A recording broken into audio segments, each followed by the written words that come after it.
हम लोग खप्पर बाबा आश्रम के लिए निकले थे। अब दिक्कत ये हो गई कि रास्ते में ही आश्रम, तो ये उस तरफ है जो दिख रहा है, ये आश्रम है। हम आश्रम के बिल्कुल पास आ गए हैं, लेकिन दिक्कत ये आ रही है कि बीच में नदी खुली हुई है और बारिश कहीं पे हुई थी तो उसका पानी आप लोग देख सकते हैं कितना तेज़ी से आ रहा है, बहुत तेज़ी से आ रहा है पानी। तो जाने के लिए रास्ता ही नहीं। देखिए ये भाई है हमारे जो गाड़ी लेके खड़े हैं, अब उन्हें समझ में नहीं आ रहा जाऊँ कि ना जाऊँ, तो प्रॉब्लम हो रही है। तो अब देखते हैं क्या हो पाता है क्या नहीं हो पाता। अब उधर जाने की कोशिश करते हैं। ये चाचा भी यहाँ आके रुक गए। ये चाचा ही आगे आगे चलेंगे, कपड़ा ये समेट रहे हैं, इनके पीछे हम बैठेंगे, देखें कैसे जाते हैं। तो मैं नदी के एकदम बीच में आके फंस गया हूँ। अब मेरी ना आगे जाने की हिम्मत हो रही ना पीछे। ये पीछे लोग, कुछ और भी लोग आ रहे हैं जो नदी में से ही शायद यहाँ के लोकल लोग हैं, तो इनको पता है कैसे आना है। यार ये देखो कैसे फील कैसे हो रहा है, एकदम इधर इतना तेज पानी चल रहा है, इधर से भी उधर से भी, समझ में नहीं आ रहा अब आगे जाऊं या पीछे जाऊं। दोनों तरफ से बीच में आ गया नदी के। वो तो निकल गया किसी तरह। चलो मैं भी ट्राई करता हूँ यार, किसी तरह आगे निकल जाऊं बस। अरे नजारों में क्या रखा है, किनारे पे आकर तो देखो, हटके हाथ में आ जाएगी, बीच नदी में जाकर तो देखो। ये देखो भाई, ये लोग तो बहुत स्पीड से आ रहे हैं यार, मैं इनके हिसाब से तो बहुत धीमे चल रहा हूँ। पानी, ये देखो भाई अर्जुन का पेड़, ये सारे अर्जुन के पेड़ हैं, और ये लोग हैं। हाँ भैया, डर लग रहा है आपको? डर लग रहा है आने में? नहीं लग रहा? लो भाई, रात दिन इसी से जाना है, डर कहाँ लगेगा। बट हम लोगों को तो लग रहा है भैया, एकदम बहुत तेजी से डर लग रहा है। बीच में तो ऐसे पानी चल रहा है ना, लग रहा है कि चक्कर आ जाएगा। चलिए आप लोग देख सकते हैं, इतनी स्ट्रगल के बाद मैं आ गया हूँ औलिया खप्पर बाबा। हाँ, और मेरे साथ हैं भैया और ये दीदी आंटी सब लोग हैं। ये लोग भी, अपना बच्चा आपका है?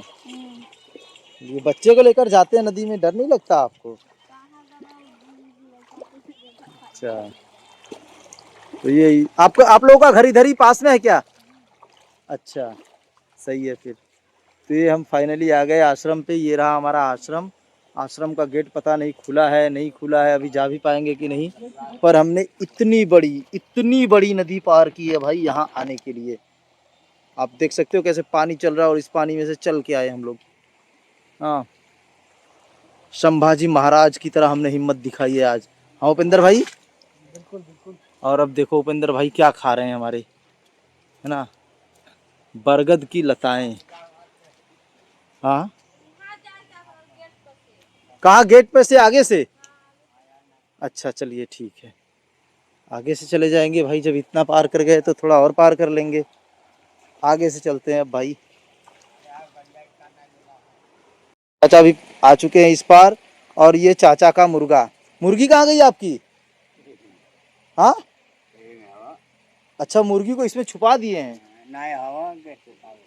अच्छा अच्छा, मुर्गी भाई इसमें छुपी हुई है और मुर्गा तो घूम रहा है। हर जगह औरतों पर प्रतिबंध है भाई, लेडीज का मतलब वही है, मुर्गी पर भी प्रतिबंध है, तुम नहीं घूम सकती, मुर्गा घूम सकता है। देख रहे हो क्या चल रहा है, छोड़ो यार, क्या ही कर सकते हैं इसमें।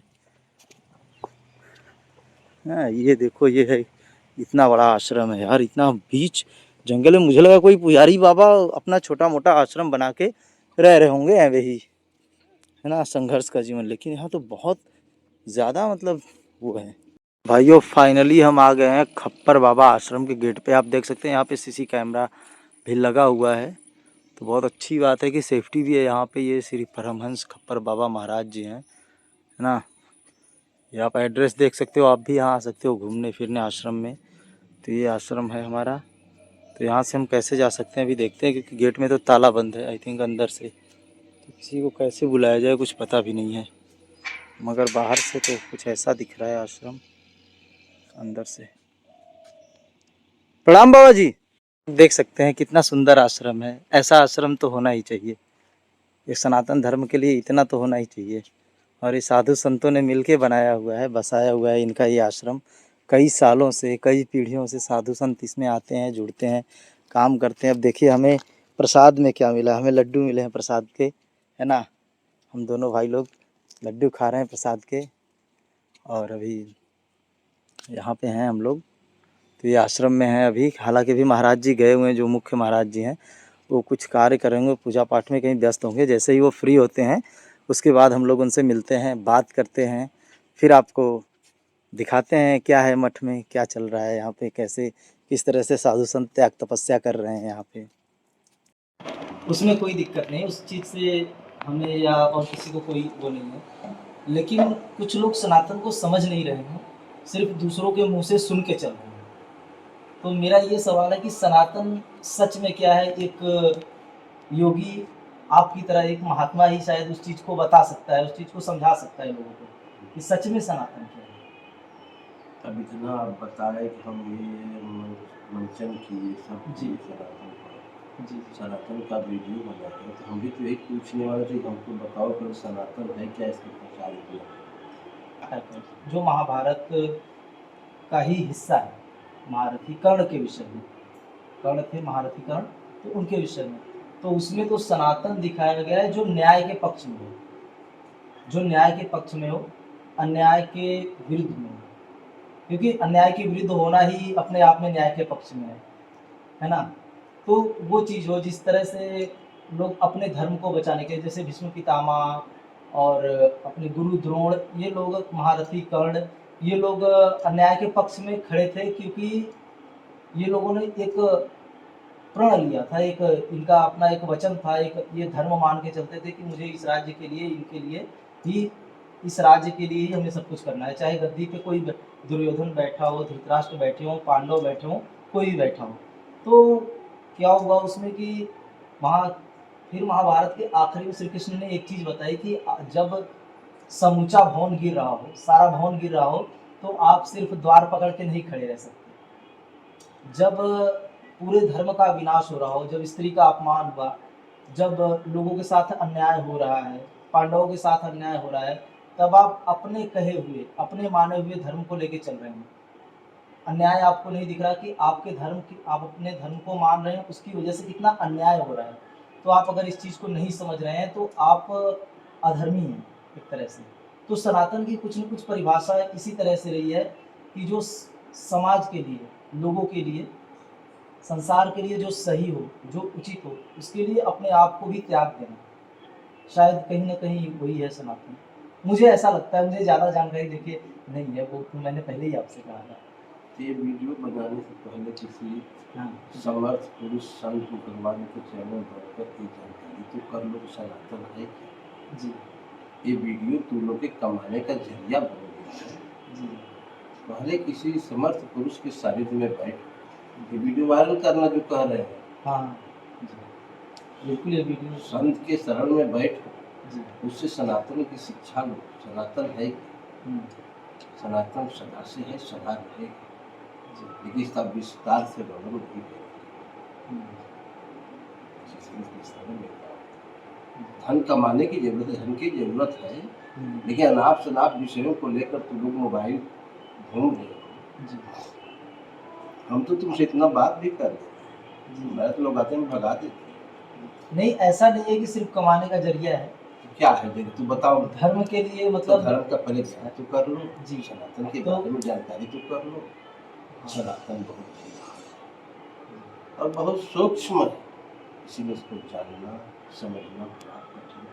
इसलिए हमने कहा किसी समर्थ पुरुष के सानिध्य में बैठकर जाकर 2-4 महीना उनसे ग्रहण करो सनातन के बारे में ज्ञान, तब फिर इसके बारे में वीडियो चलाओ तो जनता तक पहुँचेगा। जी, तुम्हारे खुद दिल में वो ज्ञान नहीं तो दूसरे के यहाँ कैसे पहुँचाओगे। हमसे कहा कि मैं बीच का मीडिएटर हूँ, उनका काम करता हूँ जी, जनता को यह पहुँचाता हूँ आप लोगों का संदेश।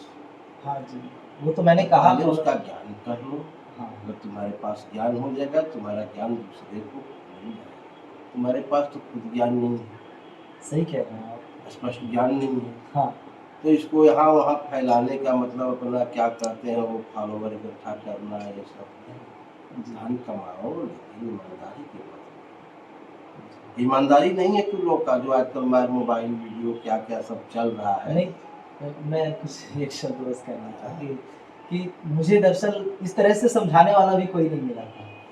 मुझे जैसा मतलब समझ में आया, अच्छा है, अपनी सनातन जानकारी का के अनुसार प्रचार मैं कर करो। रहा हूँ। सनातन हाँ का प्रचार सदा से होता आया है जी और सदा होता रहेगा।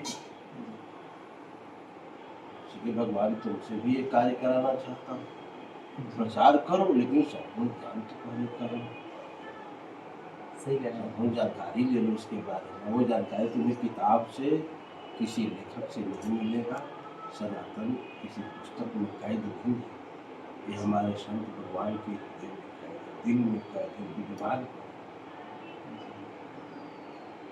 तो जिसको जो अनुभव आता है किताब लिख देता है, वो अपना अनुभव लिख रहा है। जी हाँ, वो तो एक इंसान का अनुभव है। ये उनका अनुभव है, लेकिन संत भगवान इंसान के अनुभव को और अपने अनुभव को दोनों को मिला करते हैं। उसके बाद तब किसी निष्कर्ष पर पहुंचते हैं। जहाँ तक धर्म अधर्म की तुम बात कर रहा है, सदा से धर्म और धर्म दोनों रहे हैं और सदा दोनों रहेंगे, संतुलन, सदा दोनों रहेंगे। अगर धर्म नहीं तो धर्म का कदर करो, संतुलन बनाने के लिए। सदा से रहे हैं। इसको कहा गया है देव अवतार। ये दो वृत्तियां हैं, दो है नहीं, एक मनुष्य की ही दो वृत्तियां हैं। अब दैविक गुण से एक ओतप्रोत है, एक आसुरी गुण से ओतप्रोत है, दो वृत्तियां। अब कमियां अपनी समझ में आ रही हैं आपसे मिलके। देखते हैं भाई, आश्रम में हमने महाराज जी से तो बात की, उन्होंने कहा कि दिखावा मत करो, सच में ज्ञान चाहिए तो फ़ोन बंद करो, बातें सुनो समझो। देखो इस तरह से महात्मा जी लोग खाना वाना बना के अपना रह रहे हैं, रहने का ये जगह है इनका। ये हमारे ये महात्मा जी हैं जो यहाँ पे खाना बनाते हैं, मठ के सारे। प्रणाम बाबा जी। ये हमारे महाराज जी हैं। तो ये सारे लोग यहाँ पे इसी तरह से रहते हैं, इनके बर्तन हैं, रहने की यही सुविधाएं हैं, इसी में रह रहे हैं, अपना काम कर रहे हैं। ये रहने का इनका घर है। ये महाराज जी कपड़ा धोने जा रहे हैं। तो ऐसे है, बहुत ही सुंदर प्रांगण है, बहुत ही सुंदर जगह है, रहने के लिए बहुत ही सुखद है। ये गुलेल भी है इनके यहाँ, किस काम आता है पता नहीं मुझे, बंदरों को भगाने के लिए। देखो सीढ़ियाँ भी लगाई हुई हैं, कम व्यवस्था में ज़्यादा सुविधाएं हैं। ये देखिए इधर से भी चीज़ें हैं। उपेंद्र भाई इधर आ जाओ। तो ये सारी चीज़ें हैं। ये मठ में आपको आके एकदम सुकून शांति सब प्राप्त होगी, बहुत ही अच्छा लगेगा आपको यहाँ आके। ये देखो कैसा प्रांगण है, आम के पेड़ हैं, खुशबू आ रही है आमों से, शायद लगे होंगे कहीं, पके होंगे। तो अभी जो महात्मा जी से बात हुई तो महात्मा जी ने कहा कि अभी फ़ोन पे ज़्यादा कुछ मत बात करो, पहले खुद जान लो धर्म के बारे में, सनातन के बारे में, जो चीज़ें बताना चाहते हो। और बिल्कुल सही बात उन्होंने कही कि जो जिस विषय में मैं उनसे पूछ रहा हूँ पहले उसका मुझे तो नॉलेज होना चाहिए। और मुझे लगा कि मुझे है नॉलेज, लेकिन आज वो भ्रम तोड़ दिया महाराज जी ने कि मुझे कुछ नहीं आता, एकदम मैं ज़ीरो हूँ। जैसे ही उनसे बात शुरू हुई, विचार शुरू हुआ, वैसे हाँ ठीक है, तो वैसे ही पता चला कि मतलब मुझे कुछ भी नहीं आता, कुछ भी ना। तो यहाँ पे भंडारा भी होता है, लोग आते हैं, खाते हैं, रहते हैं। आप लोगों ने काशी विश्वनाथ मंदिर देखा होगा, संकट मोचन देखा होगा, यहाँ पर संकट मोचन जी का मंदिर है। ये आप देख सकते हो कितना सुंदर मंदिर है। अभी हम लोगों ने दर्शन भी कर लिया। अंदर बजरंग बली हैं, हालांकि अंधेरा होने की वजह से अभी शायद देखना थोड़ा सा, हाँ अब आप देख सकते हैं संकट मोचन हनुमान जी को। तो ये है मंदिर का प्रांगण है, आपको दिखाते हैं सारा पूरा प्रांगण घूम के। देखिए फूल, हालांकि अब सावन का सीज़न आ गया है तो फूल और भी अच्छे से दिखेंगे। अब धीरे धीरे चीज़ें होंगी विकसित, पौधे पेड़ पौधे ये सारी चीज़ें। बहुत अच्छी जगह है, किस तरह से यहाँ पे सारे काम किए जाए। देखिए यहाँ पे हवन होता है, तो अभी पूजा पाठ बंद है, सावन के मौसम में हवन वगैरह होता नहीं है, तो इसलिए सब बंद किया गया है। और ये है रास्ता, इधर से भी है, और ये काफ़ी बड़ी जगह पे है। महाराज जी का देखिए कुआं है यहाँ पे, देखो कुएं में तो काफ़ी वो है, आम के पत्ते ये सारी चीज़ें गिर गई हैं, जिसकी वजह से कुआं गंदा हो गया है थोड़ा। तो इसकी सफाई बता रहे थे होती रहती है, अगर अभी फ़िलहाल में तो नहीं हुई है। अंदर से ही पानी कहीं से आ रहा है इसमें से, तो मतलब ऊपर ही सिर्फ पत्ते गिरे हैं, अंदर नहीं गिरे हैं। तो हम लोग यहाँ से निकलते हैं क्योंकि दूर जाना है और नदी भी पार करनी है अभी तो इसलिए यहाँ से निकलते हैं हम लोग। भाई साहब क्या सुंदर वो है यार, माहौल क्या सुंदर है उपेंद्र भाई, मन सा लग गया एकदम। नहीं वो सोलर प्लांट भी बिठा रखा है महाराज जी ने, मतलब सारी सुविधा है। ऐसा नहीं, संत का मतलब तकलीफ सहना नहीं होता, संत का मतलब होता है उस भक्ति भाव को जीना, उस भाव को जीना। तो बिल्ली भी भाग रही है। अब यहाँ मध्यम मध्यम स्पीकर पे रामायण की म्यूजिक आ रही है, हरे रामा की, और उसके साथ साथ वो ये वातावरण, क्या मन कितना सुंदर हो जाता है, कितना अच्छा लगता है, आप लोग देख सकते हो। और ये देखो गेट को क्या खूबसूरती से सजाया है, खेती बाड़ी करने के लिए अपना महाराज जी लोगों ने ट्रैक्टर रखा हुआ है। ये सांसारिक जीवन नहीं है तो महात्मा जीवन ही है। सांसारिक जीवन त्याग चुके हैं महाराज जी, तो बचपन से ही यहाँ पे रहते हैं, अपना बचपन से ही कर रहे हैं अपना पूजा पाठ, यहीं पे सन्यासी जीवन ही त्याग के यहाँ पे बसे हुए हैं। तो वही है, ये देखो आप लोग पेड़ पौधे, और ये गेट है, एक अंदर का गेट है, एक बाहर का गेट है। थोड़ा इधर की तरफ भी देख सकते हैं हम लोग। ये देखो अशोक के पेड़ बहुत ज़्यादा हैं यहाँ पे, तो ये चीज़ें हैं, ये लाइट्स वगैरह हैं। ये देखो अंदर बरगद का पेड़ है यार, कितनी अच्छी जगह है, और जगह बहुत बड़ी है क्योंकि समय का अभाव है। ये बरगद का कितना विशाल और सुंदर पेड़ है, तो अभाव बहुत है समय का, तो ज़्यादा कर नहीं पाएंगे। इधर महाराज जी नहा रहे हैं तो वीडियो बनाना शायद ठीक नहीं है, तो इधर से ही हम लोग निकल जाते हैं। हुआ है आपको हाँ, उनसे पुराने जो थे अच्छा अच्छा। वो भी ठीक थे। तो आप सांसारिक जीवन एकदम त्याग चुके हैं महाराज जी? हम भैया साहब तगलन बढ़िया। कितने टाइम से आप मठ में रह रहे हैं वैसे? अरे हम एक तरह तो 20 बरस पहले अच्छा 3 बरस रह के गई लगातार। अच्छा अच्छा। आ 3 बरस के बाद कहना सरकार की नौकरी कर, तो हम्म। नौकरी धले नहीं। अच्छा सरकारी नौकरी? 500 का नौकरी लगल। हाँ हाँ। अब 30,000 मिलत रहल तब रिटायर कर देना सब। अच्छा। अब हम छोड़ छाड़ के चली नहीं। हम्म। चलिए भगवान की शरण में जब आना है तो आएंगे ही। तो आप गाजीपुर से हैं? गाजीपुर से नहीं, हाँ गाजीपुर के रहने वाले हैं, हाँ। मगर गोरखपुर रहते हैं। अच्छा, भाषा आपकी है ना उधर गाजीपुर की वाली है, आवाज़ से लगता है। चलिए महाराज जी चल रहे हैं हम लोग, बहुत बहुत धन्यवाद।